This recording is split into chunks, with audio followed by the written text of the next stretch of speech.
بسم الله الرحمن الرحيم. الحمد لله كما ينبغي جلال وجهه وعظيم سلطانه، والصلاة والسلام على حبيبنا محمد وآله.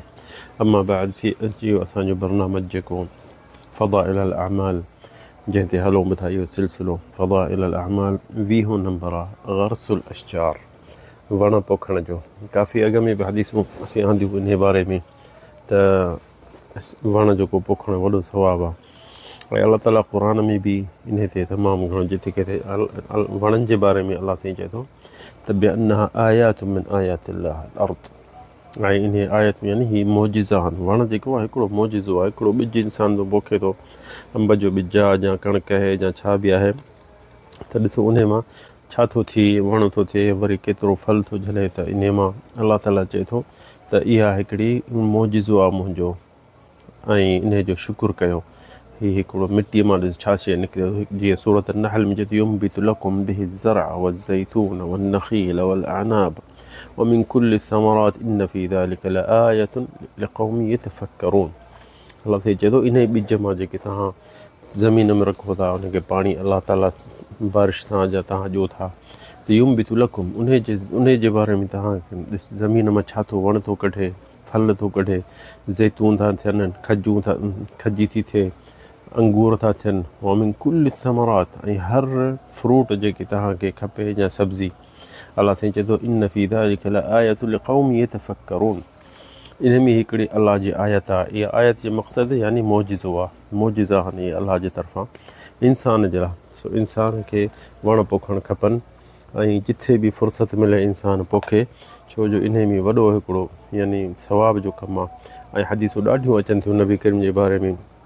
नबी करीम चए थो मा मिन मुस्लिमिन यग़रिसु ग़रसन औ यज़रअ ज़रअन। नबी करीम चए थो कहिड़ो बि मुस्लमान को यग़रिसु यानी किथे पौधो पोखे थो, यग़रिसु ग़रसन औ यज़रअ ज़रअन, जा ॿनी पोखे थो या बाग़ पोखे थो, फ़यअकुलु मिन्हु तैर, उन मां को पखी खाए, या औ इंसान औ बहीमा इल्ला कान लहू बिही सदक़ा।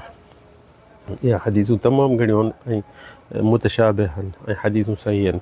नबी करीम फरमाए थो त इहो उन में को पखी खाए, उन में को जीत ॼणो खाए, उन जे हेठां को छांव में वेहे को पखी या इंसान या जिन या कहिड़ी शइ, त इहो इन जे लाइ सदक़ा आहे। सदक़ा आहे यानी सदक़ा जारी आहे। हिकिड़ो वण तूं पोखी थो, लिम जो वणु पोखी थो या ॿेर जो वणु पोखे थो इंसान, कंहिं रस्ते सां, कंहिं वाट सां, घर जे ॿाहिरां, मस्जिद जे अॻियां, घिटीअ में, रस्ते में, त ॾिसो न केतिरो उन वण मां फ़ाइदो थींदो। पहिरां त इंसान खे पंहिंजे पाण में फ़ाइदो, पाण में उन में खाईंदो, उन जे छांव वठंदो मज़ो, ऐं हिकिड़ी आब हवा बि भली थी वेंदी, मौसम बि भली थी वेंदी। ऐं नज़र खे उलमा चवनि था त सावाक ॾे ॾिसणु उलमा जेके तिब नबवी किताब में आहे त टे शयूं नज़र खे इंसान खे ताक़त थियूं ॾियनि। कहिड़ी शयूं हुन टे? अन-नज़रु इलल क़ुर, क़ुर ॾे नज़र करणु, ॿियो काबतुल्लाह ॾे नज़र करणु, ऐं ॿियो सावाक ॾे नज़र करणु। इहे शयूं जेके आहिनि इंसान खे नज़र खे ताक़त थियूं ॾियनि। ॿियो इंसान खे सुकून बि मिले थो वणनि खे ॾिसणु। ॾिसणो कीअं थो फल निकिरे, उन मां ॿेर कीअं था थियनि, अंब कीअं था थियनि, ज़ैतून कीअं था थियनि, तीन कीअं था थियनि, जेके बि फ्रूट ॾिसो अलाह जी हिकिड़ी कुदरत आहे। मिटी में ॿिज विझूं था, उनखे पाणी था ॾियूं, वरी छा वणु नंढिड़ो थो थिए, वरी उन मां आहिस्ते आहिस्ते वॾो वणु थी थो वञे, उन काठी मां बि फ़ाइदो, उन जे ॼारियुनि मां, उन जे छांव मां, हुन जे फल मां। इहो हिकिड़ो अलाह जो मौजिज़ो आहे। सो इंसान इन ते अमल करे जिथे बि फ़ुर्सत मिले। एतिरे क़दुरु त हिकिड़ी हदीस में आहे, नबी करीम चए थो जे क़यामत थी क़ामतुल क़ियामा फ़ी यदिका फ़सीला फ़ग़रिसहा फ़इन्न लक अजरहा। खखड़ी अथई खजीअ जी, ऐं तोखे ॿुधाइनि त क़यामत शुरू थी वई, त तूं उहा खजी बि ज़मीन में पोरे छॾ, इहो ॿिज जेको आहे खखड़ी, फ़इन्न लक अजरहा, तोखे सवाबु मिलंदो। छो जो तुंहिंजी नियत आहे त मां हीउ वणु थिए, फल थिए, खाए। हाणे खजी खे 3 साल 4 साल लॻंदा, पर ॾिसो नबी करीम चए थो तोखे अजुरु थींदो, मिलंदो तोखे इंशाअल्लाह। त एतिरो नबी करीम सल्लल्लाहु अलैहि वसल्लम ॿुधायो त सवाबु आहे वण जे हेठां। इहा हिकिड़ी इन में माण्हू तफ़कुर बि कंदो, वणनि खे ॾिसंदो त हुनखे सुकून, दिलि खे सुकून मिले थो। ऐं हदीसूं जे पढ़ंदासीं तमामु घणियूं आहिनि इन्हनि जे फ़ज़ीलत में, वणनि जे में, त जेके जानवर या जीत या झिरकियूं या पखी या कबरियूं या कांव वींदे जीत ॼणा बलाऊं वेहनि वण में, त बि उन में तोखे सवाबु मिलंदो।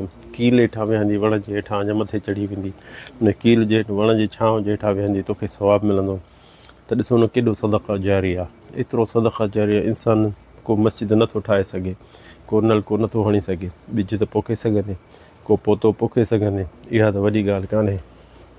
100 रुपए में या केतिरे में मिले थो हिकिड़ो वण पोतो हणी छॾे खजीअ जो या कहिड़े ॿेर जो या कहिड़े वण जो, त उहो उन जी संभाल करे जेसिताईं वॾो थिए त उन में केॾो न हुन में सवाबु आहे। एतिरे क़दुरु जो जीत उन ठां वेहंदो, को पखी वेहंदो, वणनि में केॾा जीत ॼणा था वेहनि, त ॾिसो उन में पननि मां खाइनि था, के वरी उन छांव में था वेहनि। सो इंसानु कोशिशि करे वण पोखण में ॾुखियाई कान्हे, वॾो सदको जारी आहे। इंसानु सवाबु जे सवलो सवाबु ॻोल्हे थो बिना तकलीफ़।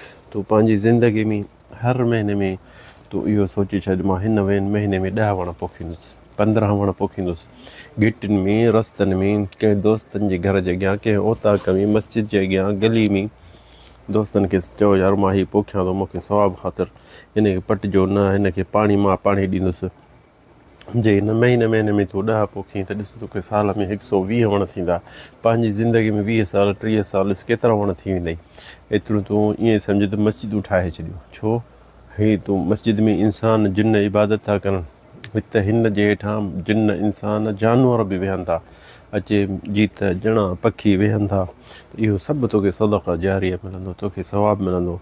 ऐं हदीसूं तमामु घणी थो अचनि वणनि जे बारे में, त नबी करीम सल्लल्लाहु अलैहि वसल्लम हिकिड़ो दफ़ो वण खे 2 दफ़ा, हिकिड़ो मदीने में ॿियो मके में, वण खे जबल मां सर कयईं त वण पाण पटे पाण अचे वेही नबी करीम जे भरिसां अचे बीठो, त नबी करीम उनखे ऑडर करे पेशाब करणु वियो। हिकिड़ो मके में ऐं मदीने में हिकिड़ो काफ़िर उन पुछियोसि त जे तूं नबी ईंदे वण खे सॾु कर, त उहो वण आयो पहाड़नि पट ज़मीन मां कढी आयो।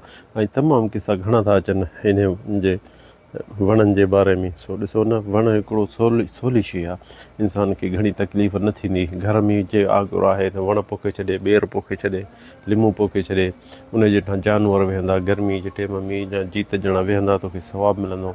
सो इन में हदीसूं ऐं आयतूं अचनि थियूं तमामु घणियूं। इहो फ़ज़ाइल अमाल में 20 नंबर असांजो हिसो आहे त असां गरसुल अशजार, ऐं इंसानु सधे नियत करे छॾे त मां जिथे किथे वण पोखिया। मस्जिदुनि जे उसे पासे वण पोखे सघी थो, लिमुनि जा, ॿेरनि जा, केरु तोखे कोन चवंदो। पंहिंजे घर जे अॻियां पोखे सघी थो, पंहिंजे घर में अंदरि वण पोखे सघी थो, किथे बि तोखे फ़ुर्सत मिले तूं भला जे 100 वण पोखिया उन मां 20-15 थियनि त बि तुंहिंजे लाइ सदका जारी आहे। सो फ़ज़ाइल अमाल में असां इन जे करे गरसुल अशजार जो विधो, छो जो असांजे नबी करीम ॿुधाए थो त इहो हुकुम कयो, इहो भलारो कमु आहे। सो इंसानु कोशिशि करे एतिरे क़दुरु जो नबी करीम सल्लल्लाहु अलैहि वसल्लम हिकिड़े हदीस में तव्हां अॻ में ॿुधायोसीं त ॿेर का किथे छे थी त नबी करीम झले थो उनखे न कटियो, ख़ासि तन जे छांव उन जहिड़ी वण उन जे हेठां जेको वेहे थो, त नबी करीम चए थो जेको उन ॿेर खे कटे थो त उन ते लानत आहे। ऐं ॿी हदीस में चए थो कि सुठे वण जे हेठां छांव जे लाइ माण्हू लंघनि था या वेहनि था, ऐं को अचे उन जे हेठां पेशाब करे थो या वॾो पेशाब करे थो या नंढो, त उन ते लानत आहे। छो हीअ सवाब जी जॻह आहे, हिते असांखे इहा शइ नाहे करणी। सो इंसानु कोशिशि करे त इहो वण जो जेको ॾुखियो कमु कोन्हे, अलाह ताला असांखे तव्हांखे हर शइ मां सवाबु पहुचाए। ख़बर कान्हे तोखे मूंखे असांखे कहिड़ी शइ आख़िरी बचंदी क़यामत ॾींहुं, कहिड़ी भलाई बचंदी जो असांखे धिके जन्नत ॾे पहुचाए। इहो वण शायदि बचाए असांखे। मतां कंहिंखे का हिकिड़ी खखड़ी फी सबील ॾिनई, मतां कंहिंखे गाॾी खे मदद कई, का गाॾी ख़राबु हुई धिको ॾियणो आहे, तोखे ख़बर कान्हे या मूंखे ख़बर कान्हे त कहिड़ी शइ असांखे जन्नत वठी वेंदी। थी सघे असांजा अमल पूरा थी वञनि, ख़तमु थी वञनि, कुझु बाक़ी हिकु का शइ पछाड़ी वञी बचे, जंहिंजे करे अलाह ताला असां ते रहमत फ़रमाए। هذا والله أعلم صلى الله على سيدنا محمد.